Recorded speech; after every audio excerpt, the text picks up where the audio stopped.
Good morning, everybody, and welcome to another week of MLS Monday. I hope you guys are all here locally enjoying the beautiful sunshine and the weather, and hopefully nobody came out crispy lobster from this weekend and the sun rays. So today we are talking about not the sunshine and not the UV rays, rather we are talking about flood and flood disclosure. So we can get right to the fun stuff, which is the flood disclosures, the hot topic of flood. So I will hand it off to our dearly beloved Sam. Good morning. Good morning. All righty. So today we're talking about Florida's flood insurance or mandatory flood disclosures. So give me one Mhm. second while I share my screen.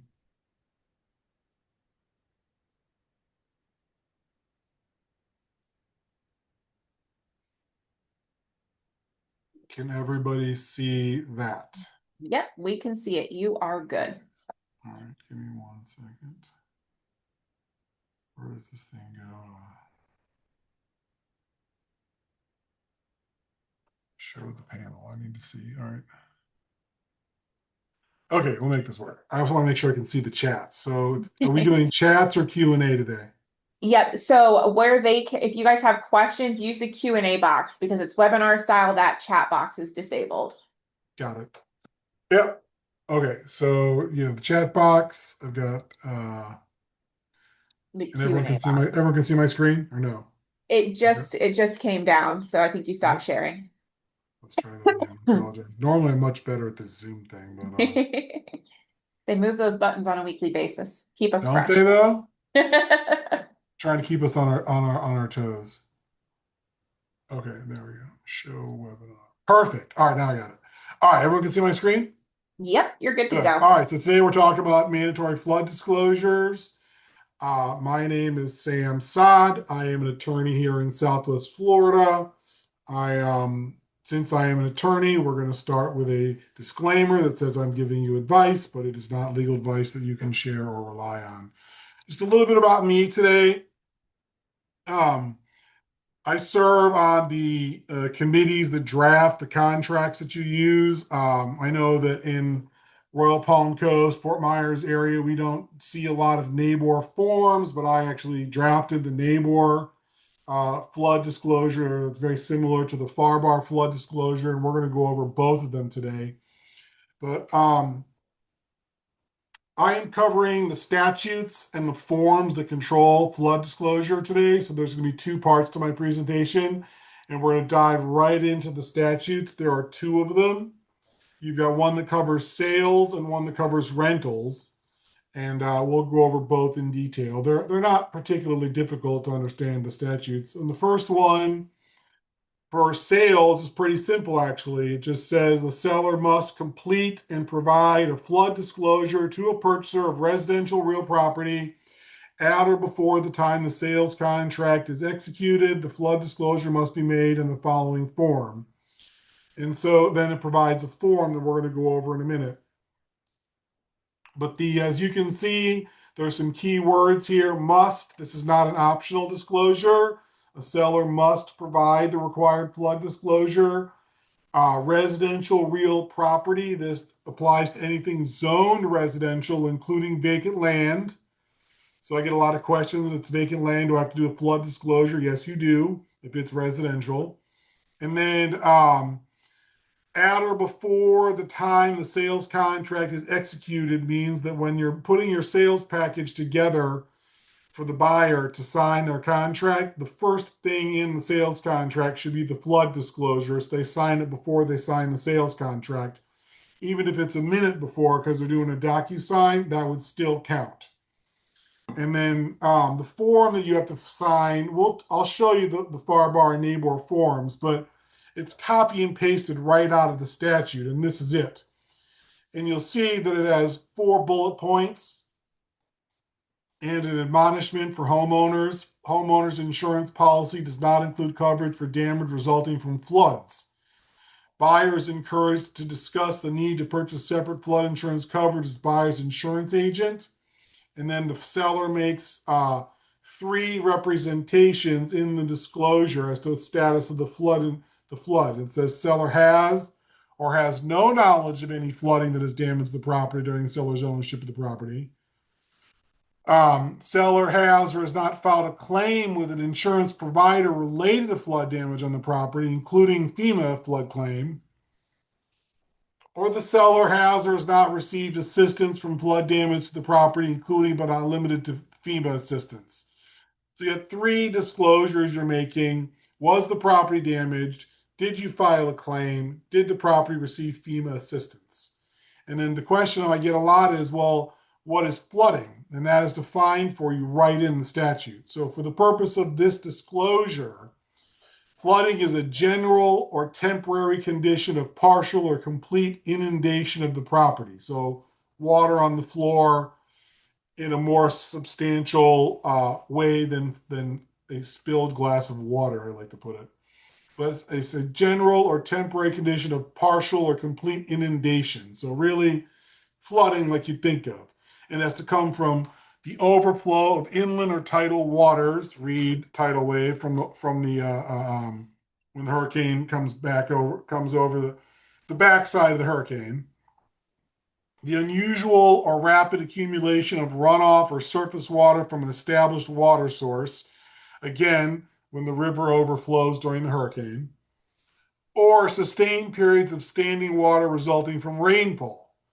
So if you've got a pipe that bursts on the second floor of a condominium, you'll notice that does not meet any of these three definitions of flood damage, even if the entire condominium was flooded with water. So you got to be very careful when you're filling out this form for a sale under the statute, and you got to know what the definition of flooding is. And it does not include, again, in a condominium, flooding from like a pipe break or something, even in a single family home flooding from a pipe break. It really is hurricanes, rainfall, overflow from outside. So I don't see any questions in the chat. If you have questions about the chat, just or about any of this stuff, just put them in there and I will pause and answer them. Next up is the statute that covers rentals. And you'll see here, a landlord must complete and provide a flood disclosure to a prospective tenant of residential real property at or before the execution of a rental agreement for a term of 1 year or longer. The flood disclosure must be in a separate document. The flood disclosure must be in substantially the following form. And then there's a form provided. And we'll go over that in a moment.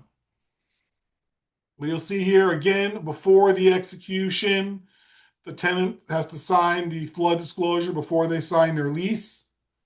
They do not need to sign these on short-term rentals. So we typically think of a short-term rental as 6 months or less, because that's when tourist development taxes are due. But this says 1 year or longer. So you can have a term of up to anything short of a year, and you do not need a flood disclosure. Once you get that 1 year mark, then you need a flood disclosure for your tenant. And again, it's a separate document. And it looks like this.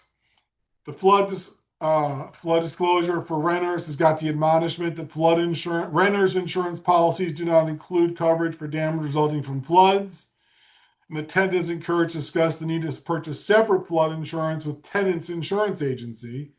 And then again, as here, landlord has no knowledge of flooding that has damaged the unit during the ownership. Landlord has not filed a claim, and the landlord has not received assistance for the dwelling unit from FEMA. And again, it's the same definition of flooding, overflows, unusual rapid accumulation, or sustained periods of rainfall. So you can see it's slightly different, and it's only during the landlord's period of ownership. And then I want to break this down because this is section 1. I should emphasize that. This is section 1 of the statute. For landlord tenant, there's actually 3 more sections we're going to go over. Section 2, if the landlord does not provide the disclosure and the tenant suffers a loss, the tenant can terminate and get out of the lease.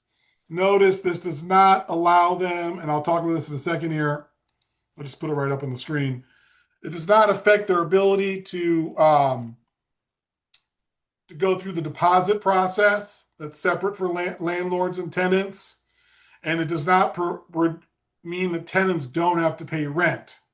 It merely means that they can terminate the lease if substantial damage occurs from flooding. And that means the total cost of repairs or replacement of personal property that is 50% more than the value of the personal property on the date of the flooding. This is a very high bar for tenants to get out of this.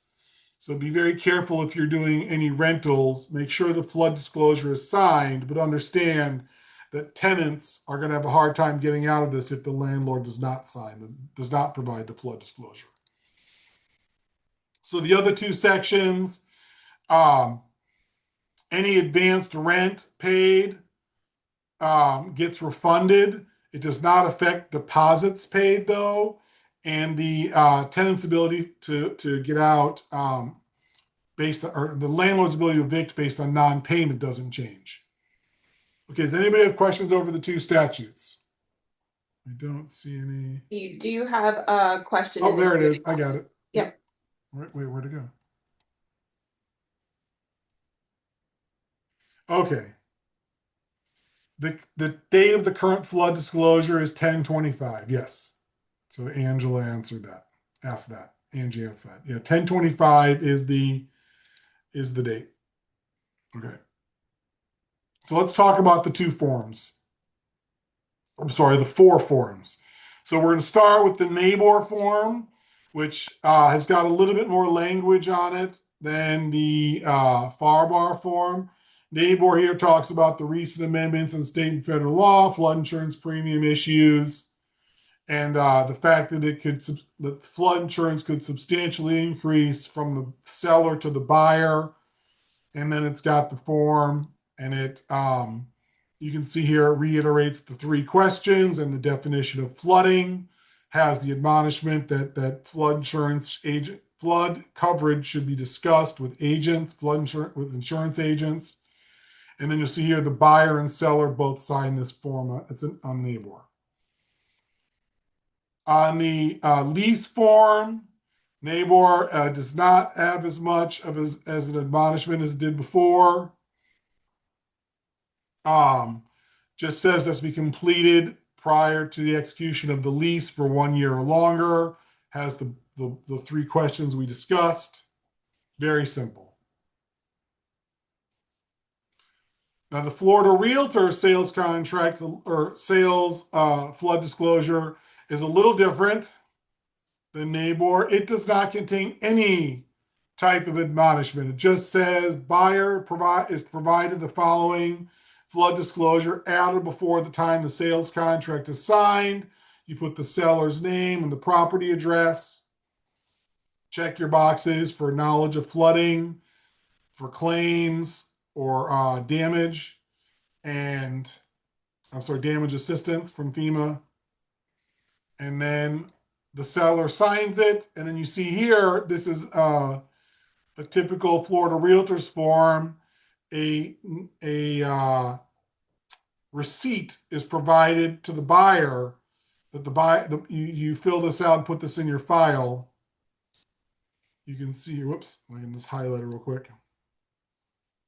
Here at the bottom of the form, copy provided to buyer on, put the email address, the email, the fax, the email, however was delivered. It's a very simple form. It goes right in front of your sales contract. Very easy. And then Florida Realtors provides the lease form.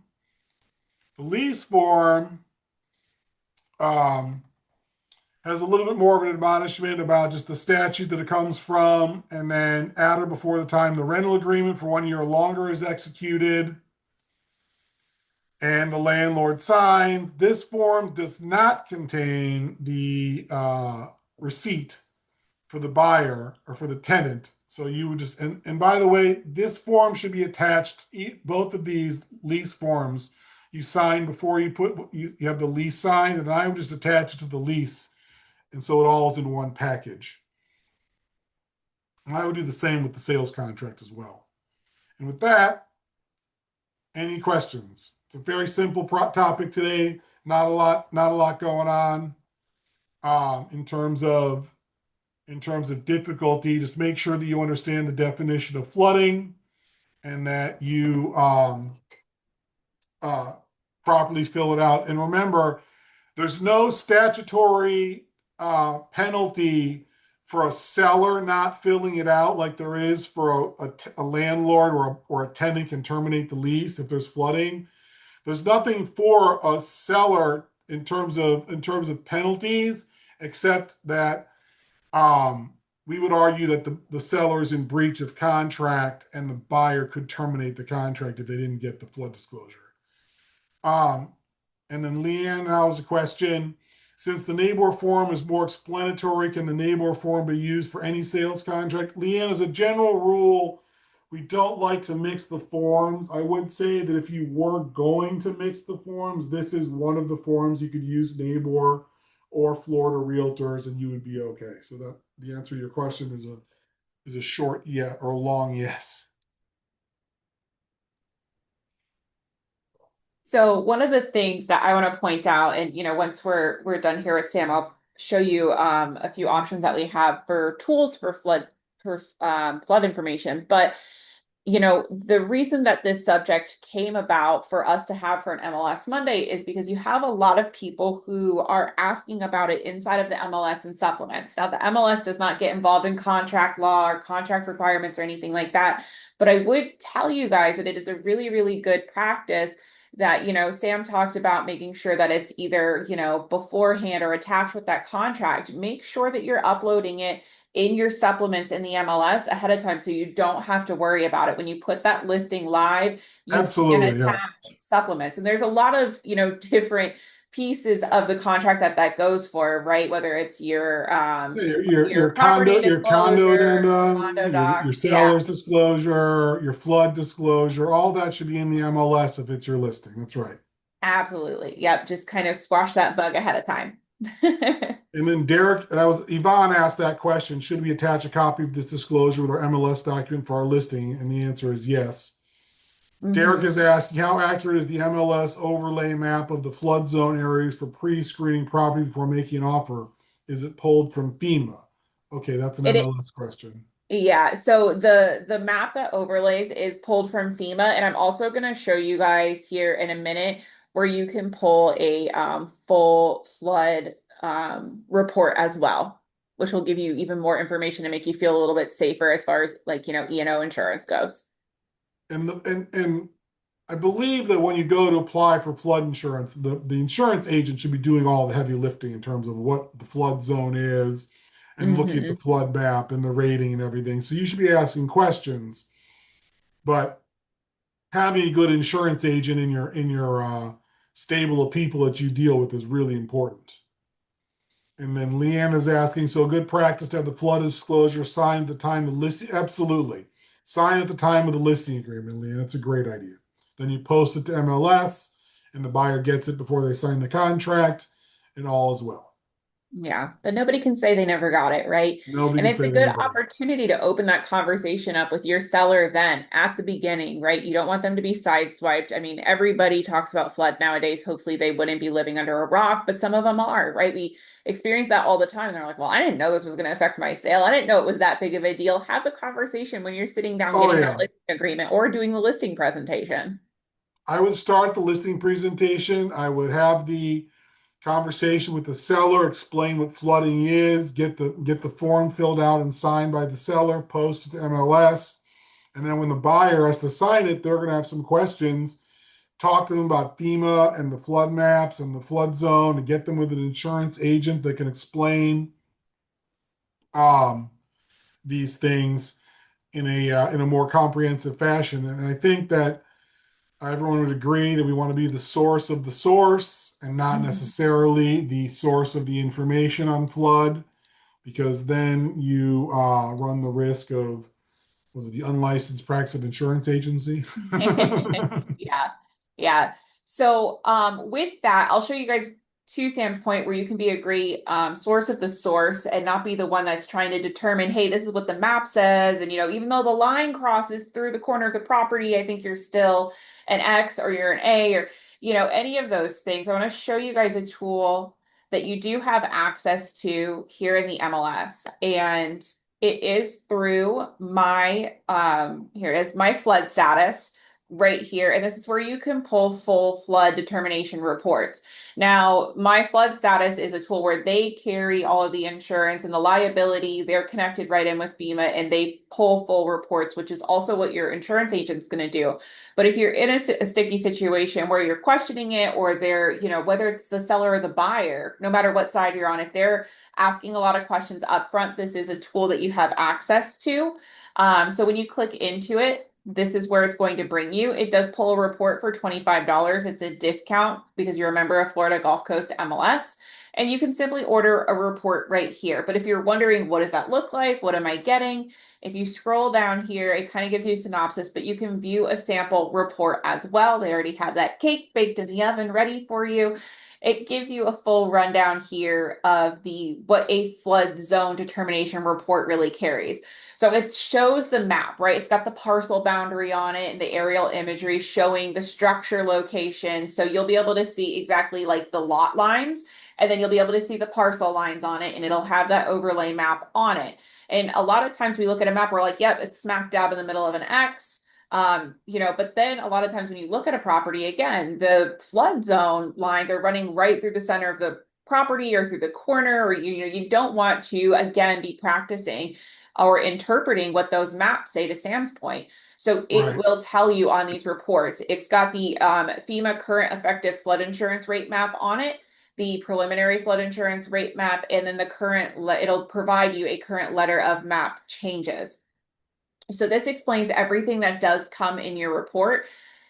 And then this is what a full report looks like. And it'll give you, again, the entire rundown just of that FEMA information, the flood zone, the percentage. If you keep scrolling here,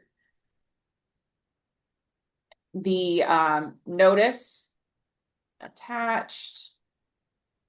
But this is what is going to give you the full flood determination. And then as stated down here, and their example, I love their example that they use, because again, this is something where the flood zone's running through the corner and it's almost into this next flood zone here. So that you can really see where the structure is, where the property lines are, along with the report that has the clear data determined on it of what that flood zone is. But you don't want to practice interpreting this either. This is just a really, really, really good resource for you to provide. You can say, hey, this could be part of your listing presentation, right? For every seller, I pull a flood determination report and I attach it to your listing so there's no questions. And this is something that you could pay for and certainly attach in the MLS to your supplements along with that flood disclosure that Sam just went over. But then if you also on the flip side have a buyer who's really, really, wary of what they're doing or what they're getting themselves into, this is going to be like a full rundown report. Now, if you've got an insurance rep that is willing to like pull different things, they'll give you some information. But if you need that full packet, maybe you've got that personality type where, they're the detail oriented person and they need to see the full flood disclosure and determination report, then you've got that here for you. There's the key to it. And then they even have steps in here of how to challenge your flood status. There is a phone number back on that first page where they will talk you through if you're having issues and you really, really believe that the flood status is incorrect. They'll pull the report for you. They are backed and they will go to bat for you for an additional fee in challenging your flood status to get that corrected throughout, whether it's, ahead of time, and that number is right down here again as well. Whether it's while you've got it listed or when you're working towards getting it under contract, anything like that. My flood status is just a really, really good resource. One, for this packet of information for you to provide, but then two, steps on, combating any kind of issues that you may have when determining your flood zone. All right, we have a question here from Leanne. Yeah. If the flood disclosure is to be completed at or before the time of the sales contract, can the buyer request of the sales contract the flood disclosure within the time frame of the effective date? Well, Leanne, the way it's designed, the buyer would sign the flood disclosure before they sign the sales contract. So the buyer would have the seller's flood information from the three questions filled out and signed prior to signing the sales contract. So there wouldn't be anything designated in the sales contract about the flood disclosure timing. Is there other questions? Perfect, perfect. Well, if you guys have any other questions as they come up, whether it comes to flood disclosures or the tools that we have for flood disclosure questions, certainly reach out to Sam. They're a great resource here with our association, always helping our members. And then if you have questions on the flood disclosure tool, which is my flood map, that is on your MLS, then you can contact us here at MLS@rpcra.org. Cool. But Sam, we super, super appreciate you coming out today. I know we have a shorter MLS Monday than usual, but we've got a lot of questions around the flood disclosure. So I am so grateful for you coming out, talking to that addendum and attachment and everything that has to go with it. And we thank you. Excellent. And I want to say one thing about Yeah. the flood disclosure is a disclosure, so it does not attach to the Yeah. contract, but it needs to be delivered before the contract. So, Thank all right. Thank you guys. you. Thank you. Have a good day. Talk to y'all soon.